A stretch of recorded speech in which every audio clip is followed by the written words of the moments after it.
Ensuite, la plupart des personnes pensent qu'il y a une volatilité dans le marché immobilier. En effet, il y a des conjonctures où on va plutôt travailler les acheteurs et des conjonctures où on va plutôt travailler des vendeurs. Ne pensez pas que c'est parce que les taux augmentent que vraiment ça va vraiment impacter notre capacité à faire des ventes. Ce n'est pas le cas du tout. Dans tous les cas, les gens ont besoin de se loger.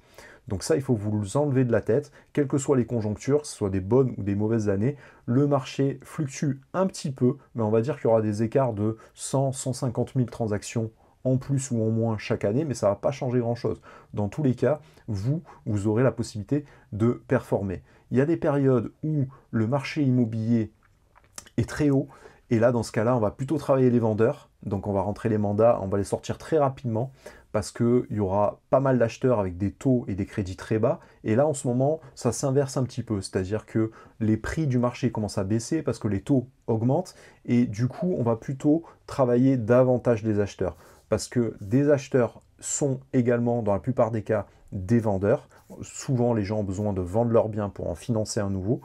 Et soit on va travailler l'un, soit on va travailler l'autre. Mais c'est exactement la même manière de travailler. Donc je vais vous enseigner les deux pour être performant avec les deux et faire en sorte de réaliser des ventes à la fois en étant chasseur immobilier et en travaillant les biens à la chasse et à l'achat, c'est-à-dire suivre les acheteurs dans le temps et faire en sorte de proposer les biens que vous pouvez avoir, ou ceux de vos confrères, ou ceux de vos partenaires, peu importe. On trouve facilement des biens lorsqu'on a des acheteurs qualifiés, ou bien également de travailler, évidemment, les vendeurs, parce qu'on doit se constituer un stock de mandats, on doit remplir sa boutique, plus on a de mandats à la vente, plus on est certain de pouvoir prédire les revenus qu'on peut avoir.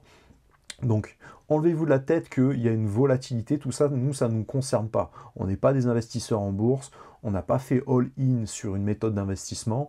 Nous, on investit en nous-mêmes. Et lorsqu'on a nos qualités, dans tous les cas, on réalise nos ventes, ça ne change rien pour vous, ça ne change rien pour nous, hein. C'est juste concrètement les actions qu'on va mettre en place.